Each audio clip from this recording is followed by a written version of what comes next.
नमस्कार, मैं हूं अनुराधा प्रसाद।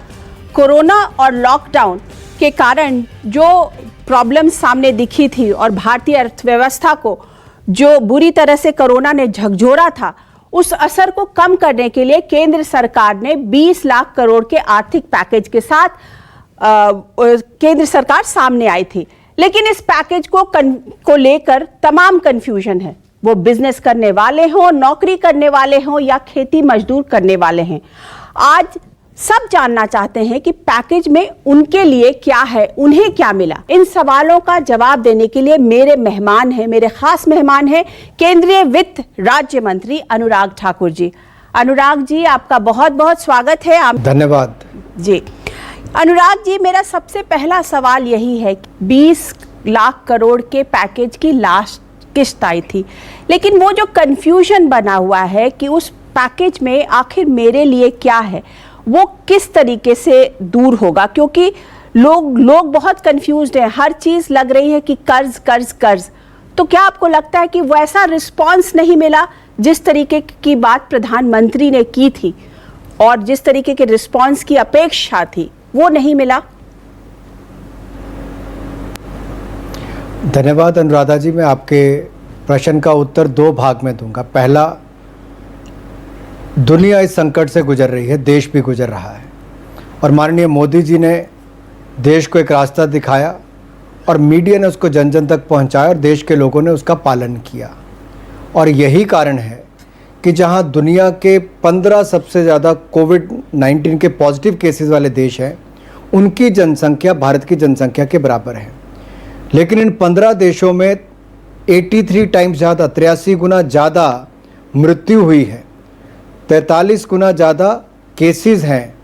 तो इस मुकाबले में भारत ने बहुत अच्छा किया, जिसके मैं देशवासियों का बहुत बहुत आभार प्रकट करता हूं कि मोदी जी की उन्होंने बात सुनी।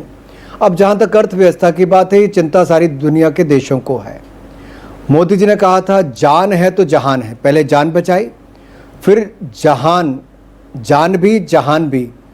तो अब हमने अर्थव्यवस्था के लिए जो विषय उठाया, 20,97,000 करोड़, किसको क्या मिला?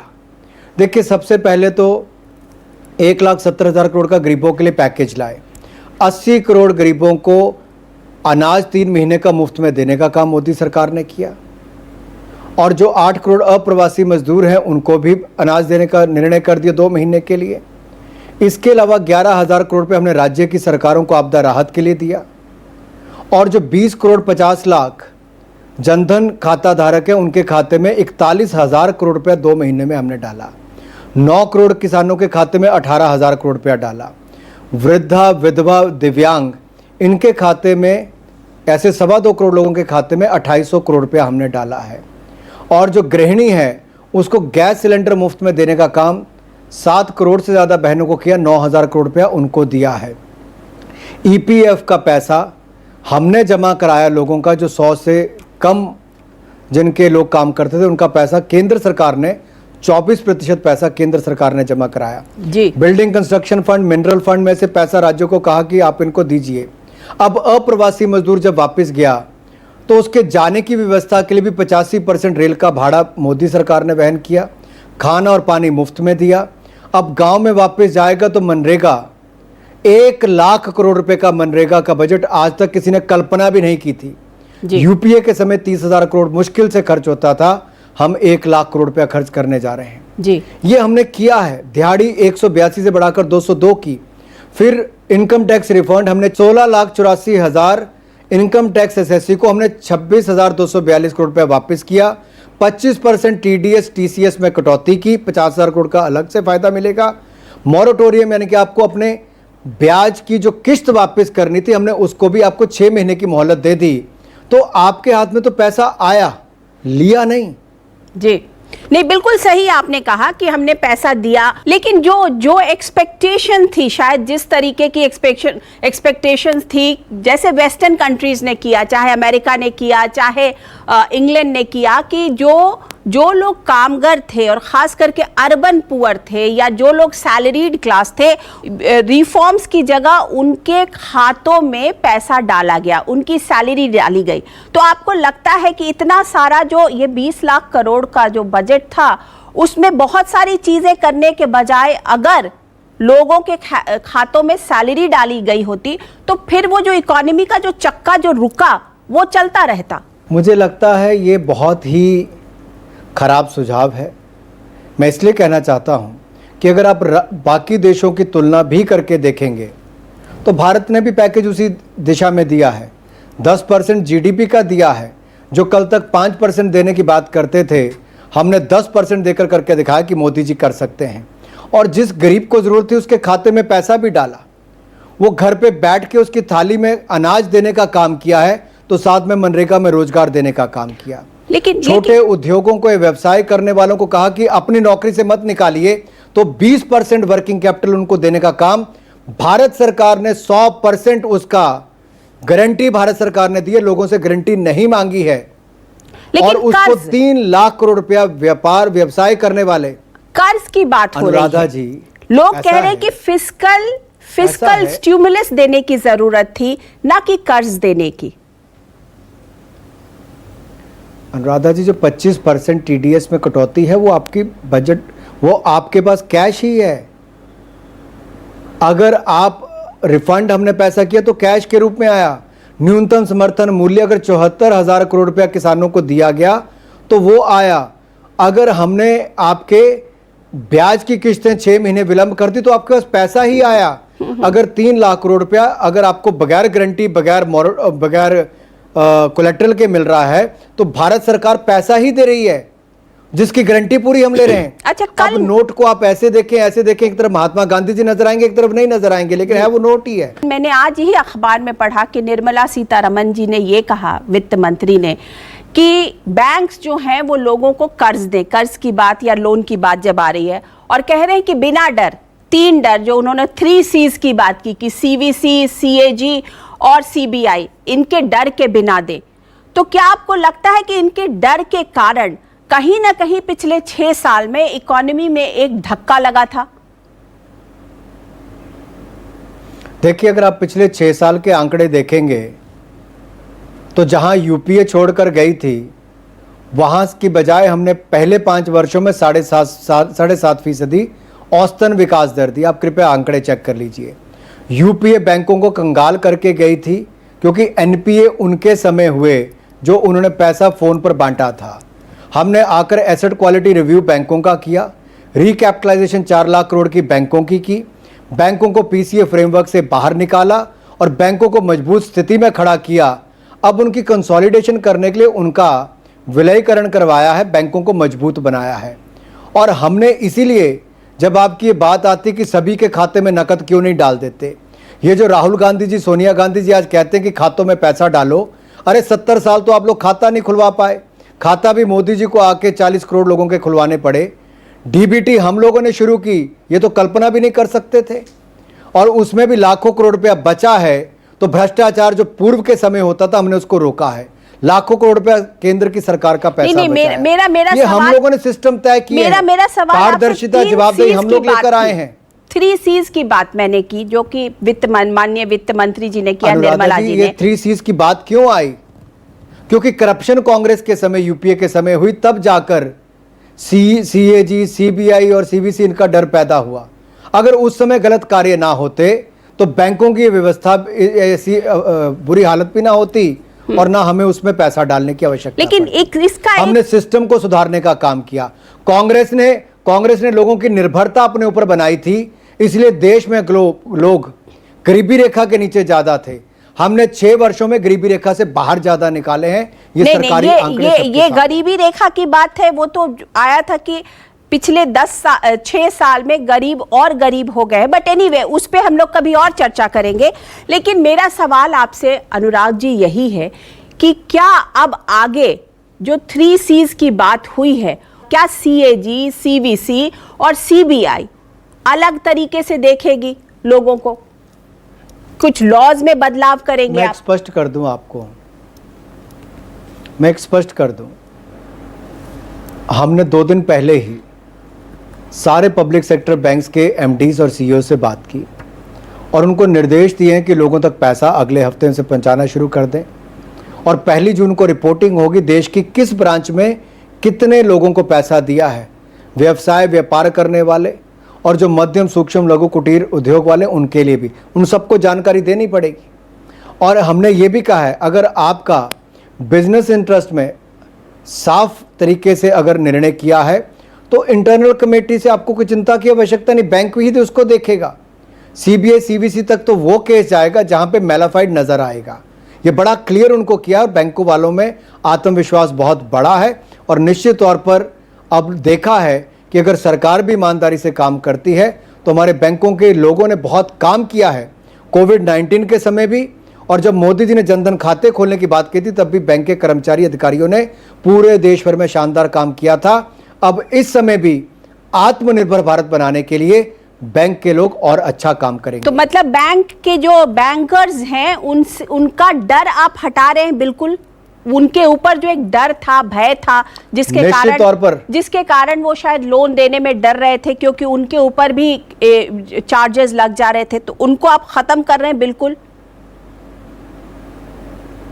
देखिए, एक बात तो मैं स्पष्ट करूं कि हमने 2014 से पहले कहा था भ्रष्टाचार सहन नहीं करेंगे, और 6 वर्षों में मोदी जी की सरकार में कोई घोटाला भी नहीं हुआ। और दूसरी बात मैं आपको कह दूं, सिस्टम्स को सुधारना बहुत आवश्यक था, देश हित में हमने वो किया। अब सब लोगों की समझ में आ गया घोटाला नहीं होगा, तो इसी के चलते सबको पता है कि सिस्टम्स नए बन गए, अच्छे बन गए, और लोगों को जो प्रोटेक्शन चाहिए थी अच्छा काम करने वालों को दे दी गई है। एक बात बताइए, मसलन अगर कोई जेन्युइन लोन भी ले, जैसे अब जो बिजनेस कम हो रहे हैं, बिजनेस साइकिल्स जो है वो लोगों के बिल्कुल ऊपर नीचे हो गए हैं, अगर इकोनॉमी में गिरावट है और अगर किसी ने अभी बैंक लोन लिया और वो बाद में एनपीए हो जाता है तो उसका खामियाजा किसके ऊपर जाएगा? देखिए, बैंक का काम ही रिस्क इंडस्ट्री है, एक तरह की है, और दुनिया भर में होता है। अब आप मान लीजिए तेल के कुआं खोदना है, उसके लिए किसी को पैसा दिया, तो वो तो ना आपको पता है, ना सरकार को, ना खुदाई करने वाले को कि तेल या गैस निकलेगी नहीं निकलेगी, उसमें क्या कर सकते हो आप। और कहीं ना कहीं जो लॉन्ग टर्म के प्रोजेक्ट हैं 25 साल के, उसका आप 3 महीने के अंदर कैसे तय कर दोगे कि रिकवरी नहीं आई तो बैंकरप्ट हो या एक खाता एनपीए हो जाएगा। मुझे लगता है कुछ बदलाव वहाँ पर भी आवश्यकता है और कुछ बदलाव कामकाज के तरीके में भी है। रिस्क असेसमेंट के नए तरीके तय किए गए हैं और उसमें ये सबहारी कमेटी जो बनी है, इसको लेकर इनको बहुत अच्छा लग रहा है। चलिए, ये तो बहुत पॉजिटिव चीज़ है, क्योंकि अगर इकोनॉमी को अगर उस तरीके से इंसुलेट नहीं किया जाएगा तो इकोनॉमी बढ़ नहीं सकती, और बैंकों को इंसुलेट करना बहुत ज़रूरी है। एक बात बताइए कि जो कुछ सर्विस सेक्टर है अनुराग जी, खास करके होटल इंडस्ट्री हो या सर्विसेज की तरफ से जो हो, वो बहुत ही मायूस हैं क्योंकि उनका बिजनेस तो बिल्कुल ही रुक गया। अब उन्हें और ना उनमें क्षमता है कि वो लोन ले सके, तो उनको आप कैसे रिवाइव करेंगे? अनुराधा जी, 2 बातें हैं। एक तो वातावरण ठीक बनाना, पॉजिटिव सोच और पॉजिटिव अप्रोच के साथ काम करना, ताकि बाकी सारे काम भी ठीक होने शुरू हो जाए। जैसे हमने एविएशन खोल दिया, हवाई जहाज शुरू हो गए, रेलवे लाइन शुरू हो जाएगी, अब होटल अपने आप चाहिए होंगे, इनको भी खोल दिया जाएगा। एक के बाद दूसरा कदम उठाया, जो आवश्यक था उसको सबसे पहले, फिर उसके अगला चरण, फिर उससे अगला चरण। और जिनको नुकसान हुआ है उनको ये 3 लाख करोड़ वाले सिस्टम में भी वो आ सकते हैं, क्योंकि बहुत सारे व्यापार करने वाले उस कैटेगरी में आएंगे जिनकी 25 करोड़ तक की लिमिट है और 100 करोड़ से नीचे का व्यापार है। जी जी जी। अच्छा, चाहे वो होटल वाला हो, रेस्टोरेंट वाला हो, टूरिज्म इंडस्ट्री वाला हो, सारे उसी में कवर हो जाते हैं अनुराधा जी। ये केवल मध्यम सूक्ष्म लघु उद्योग के लिए नहीं है, ये बाकी व्यवसायों के लिए भी पैसा है। एक बात बताइए अनुराग जी कि एविएशन खोला गया, लेकिन अब बहुत जगह की जो सरकारें हैं, राज्य सरकारें, वो कह रहे हैं कि हमारे यहाँ कोई भी फ्लाइट आएगी तो क्वारंटाइन करना पड़ेगा। अब अगर किसी आदमी का, व्यक्ति का काम है, वो दिल्ली से जम्मू गया है, उसका दिन भर का काम है, अगर उसको 14 दिन का क्वारंटाइन करना पड़े तो वो कैसे करेगा?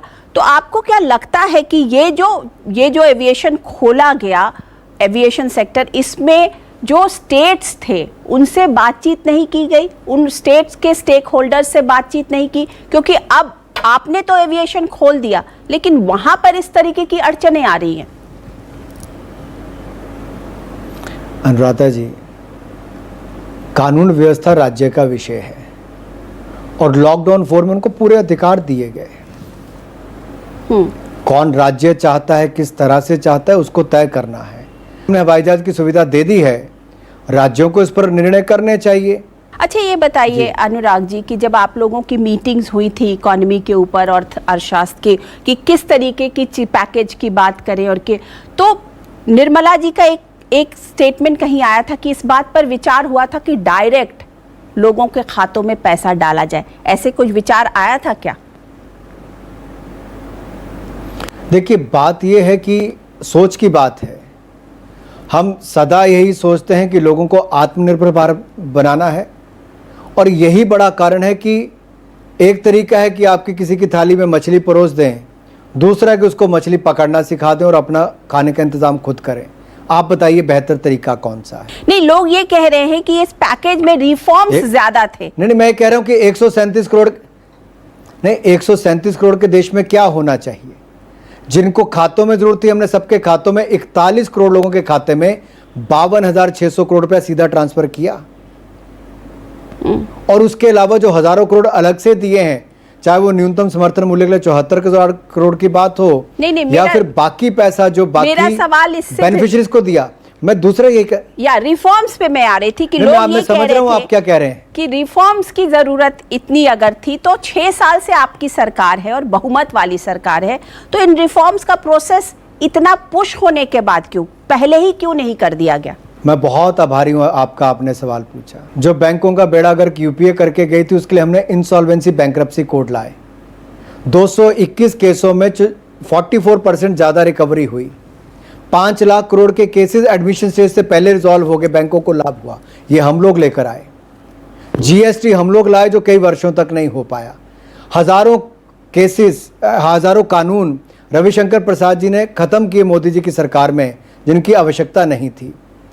किसान जंजीरों में जकड़ा हुआ था। एसेंशियल कमोडिटीज एक्ट और एपीएमसी एक्ट में बेचारा सामान नहीं बेच सकता था आड़ती के बिना या मंडी के बिना। आज वो देश में कहीं पे भी सामान बेच सकता है। 1 लाख करोड़ रुपए हम उसके फार्म गेट पर दे रहे हैं, ताकि 1 लाख करोड़ का आधारभूत ढांचा बनेगा तो उसकी वैल्यू एडिशन प्रोडक्ट की होगी, वहां फैक्ट्रियां लगेंगी, उसको रोजगार भी मिलेगा। आप लोगों ने जो पैकेज, इकोनॉमिक पैकेज लेके आए, इसको आप किस तरीके से देखेंगे? फिस्कल पैकेज या reformist package? It's a mix of both. मैं इसलिए कहना चाहता हूं, आपने पैसा तो दे दिया काम करने के लिए। मान लीजिए आज हमने 20% ज़्यादा आपको काम धंधा करने के लिए वर्किंग कैपिटल दे दी। जो एनपीए के खाता वाले थे उनको भी 15% इक्विटी देने के लिए हमने पैसा 30,000 करोड़ अलग से दे दिया, जिसके 75 लाख तक मैक्सिमम एक व्यक्ति को मिलेगा अपनी इक्विटी बढ़ाने के लिए। ऐसे हमने एनबीएफसी और बाकियों को पैसा देने, उनके माध्यम से अलग से स्कीमें ले आए। लेकिन जब तक आप अवसर नहीं ज़्यादा देंगे, अब कोयला विदेश से लाने की बजाय अगर हिंदुस्तान में खुदाई हो सकती तो रोजगार मिलेगा नहीं मिलेगा? डिफेंस में आप आर्म्स एम्यूनिशन इंपोर्ट करते हैं, हथियार।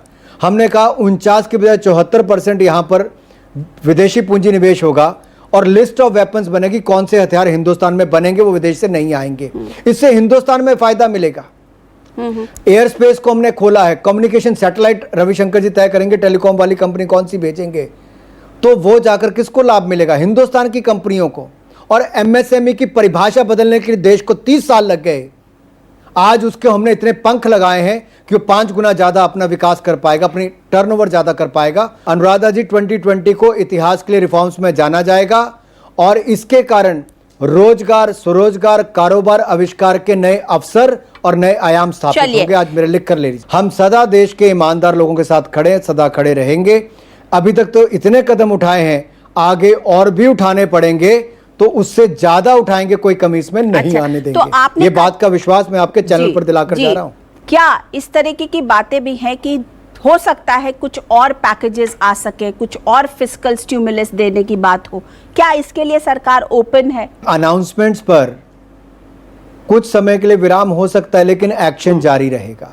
अगर कोविड-19 से लड़ने के लिए किसी भी तरह की मदद की जरूरत होगी, अर्थव्यवस्था को और तेजी से लाने के लिए किसी भी तरह के कदम उठाने की आवश्यकता होगी, तो भारत सरकार न कभी पहले पीछे हटी है और न आगे हटेगी। मोदी जी के नेतृत्व में इस देश को दुनिया के बड़ी अर्थव्यवस्थाओं में खड़ा होना है। हम 11वें नंबर से 5वें नंबर पर आए हैं, और अगले 5 वर्षों में पहली 3 अर्थव्यवस्थाओं में भारत को लाकर खड़ा करेंगे। चलिए, कोई कदम पीछे नहीं, बल्कि आगे ही बढ़ेंगे। जी, अनुराग ठाकुर जी, हमसे बात करने के लिए आपका बहुत बहुत धन्यवाद। Thank you so much. आपका बहुत बहुत आभार। आपने इतने व्यस्त समय के बावजूद, इतने सीनियर होने के बावजूद आपने समय निकाला। आपका बहुत बहुत धन्यवाद। Thank you so much Anurag ji.